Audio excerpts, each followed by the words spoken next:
Hey, what's up guys? So in today's video, I'm going over how I generated over $1.5 million in revenue in 2020 just using influencer marketing. And in this video, I'm really going to be going in depth on what went into the scale, how it actually worked, like from start to finish, from booking the first shout out to actually scaling with multiple influencers. So I'll be going through all of that.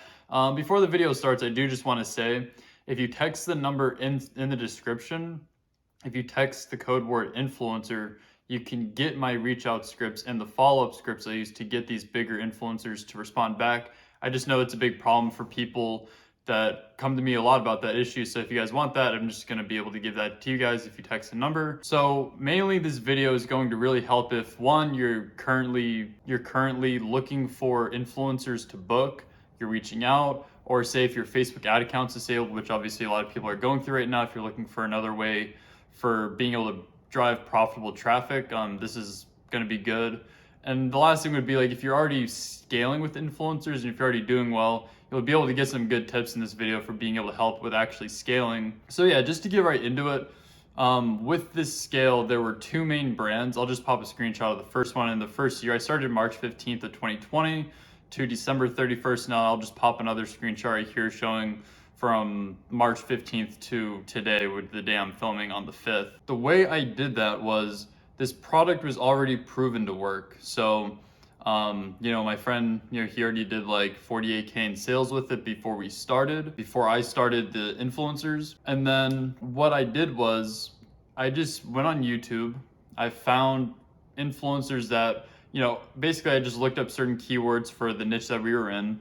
And then I found, obviously, the big influencers that I knew were going to make the most money if this was actually going to work with the smaller influencers. So, yeah, pretty much I went in, I made the list of the big guys, and then I found a smaller influencer for the testing ground to actually prove the concept before we start, scaling into higher budgets and stuff like that for the shout outs. So, start off with a 1K influencer. So, the client paid $1,000 for the shout out.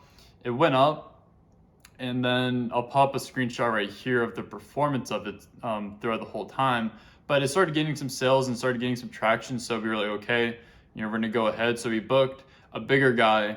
He paid him $4,000 for the integration. That pretty much included a YouTube video and an Instagram story. And so, yeah, the video went up. I'll just put a screenshot right here of the results from that. About a month and a half in, it was like at 22,000 in sales, as you guys saw in the screenshot. And that's really the way that YouTube works. So, like, first I proved the concept with the smaller influencer. I went to a bigger influencer that was $4,000 and it did like 22,000 in sales. It wasn't the best video, but obviously it did very well. I'm just saying it wasn't the best compared to how the upcoming videos were gonna perform, which I'll put a screenshot right here of how the second video performed. Well, he posted like twice within like the same like 3.5 weeks. So, I just combined both of them. So like over 80,000 in sales from two videos and only with an $8,000 ad spend. So it was like a 10 ROAS at the time.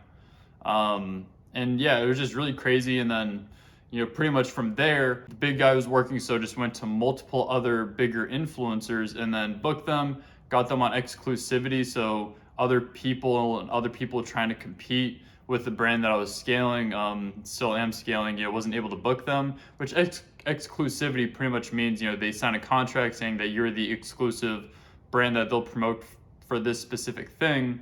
And that protects you from people trying to copycat and stuff like that. So that's what I did to protect the influencers, because obviously when you're scaling and you're getting millions of views per video, you have to protect yourself in that way. So that's what I did. And then obviously, that's the $1 million store. And then the other like $467,000 from that was produced with a marketing agency that was pretty much with a YouTuber and him doing videos, and I was managing more stuff on the sales end. So still influencer marketing, and like over 467K within the same window of time, like beginning of April to the end of December of 2020. And that was with one influencer, but that was more of a partnership where it's not being paid. I was good friends with the influencer, and we were able to really maximize out the audience like pretty well for at least the size of the team that we had. So the main things for you guys to take away from the video so far is, first, like when it comes to launching a product with influencers, It's very common sense and it's very easy to see who's actually going to make you the money. You do not want to get trapped in the whole thing of trying to find influencers all day and you're just making lists and you're not reaching out to anybody. It's very, depending on the product, it's pretty simple to find who's going to make you the most money. Typically the people who take the algorithm the most on YouTube. Same thing with Instagram. You want to really focus on tapping into a community. Like one thing that's going to really help you guys out a lot to understand this and to really simplify it with influencers. They've built a really good community. Sorry, I'm blinking a lot, just the lights are really bright, but like they built a really strong community, right? And like, if they're making good money, say if they're driving exotic cars, or they're obviously, making good money from that, the whole point is to pay someone for them to promote your product, to tap into the same traffic source that they're making money from. And people who have generated, say, who are millionaires from their brands, you're able to tap into that and pay them a fee to be able to get a part of that as well. And if your product is good, if their community likes it, the whole point is to tap in with someone who already has a really good audience and you're able to pay them and being able to really maximize it out. And then obviously you want to scale in with multiple influencers doing the same thing. And there's like multiple examples. I'll just put a screenshot right here of an influencer which grows sales like over 120,000. It's like 97,000 right now on the net sales. And so you guys can see like on the screenshot right here, like this influencer paid $4,000 and the video went very viral. Like it got over 4.5 million views. At the time, it did over 54,000 in sales from a $4,000 ad spend, but that took about 6 months, right? But the whole point was we were able to pay him, get into a viral video, and then being able to really maximize out the potential within, producing multi 5 figures from one YouTube video, and then, doing like 6 figures on other influencer and stuff like that. And those are all people who are proven to be successful from their brand. And that's the whole point of this, is you have a personal face and a personal connection. And the whole point of the strategy is once it's proven to work with a person who's still good, but is a smaller community, once it's proven to work, then you want to go and scale with the bigger influencers who are, getting hundreds of thousands, millions of views per video.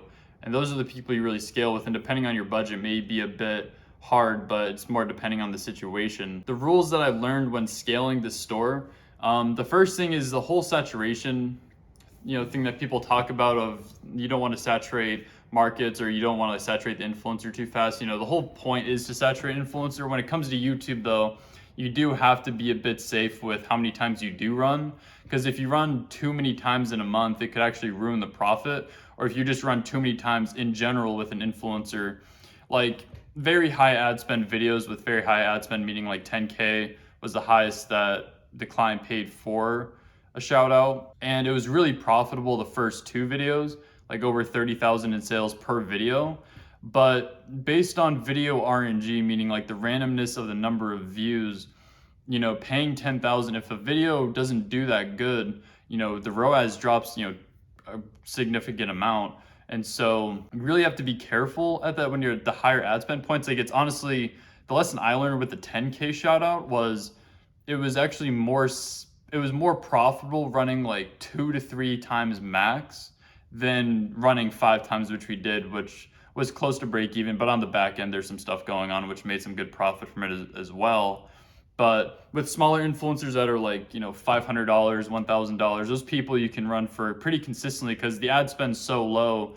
And if the ROAS is good, you're able to be profitable for a longer period of time. But with the bigger influencers, you're pretty much paying that money, but like you're getting combined, like 20, 30 influencers within like 20 or 30 smaller influencers within like one video compared to running like 20 or 30 people at the same time.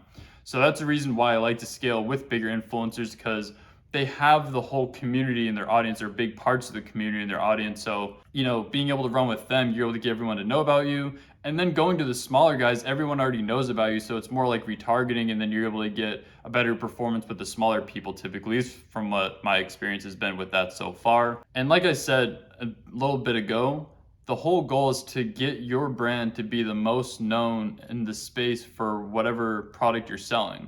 So that's the reason why you want to, how I say you want to take the whole community to know about you, like be able to take the whole community with the influencers is because once everybody knows about you, and if you're profitable while doing so, the trickle down effect, you can be pulling a couple $1,000s a day in sales for, months on end, just because you have so many videos up and there's always views being made on those videos, and you're just able to keep the process going. Obviously, if you run more shout outs, like the longer that will come, but YouTube videos are up forever. So you're able to really maximize it out if you're able to properly scale. Keep in mind, the main goal is to be the most known in the space.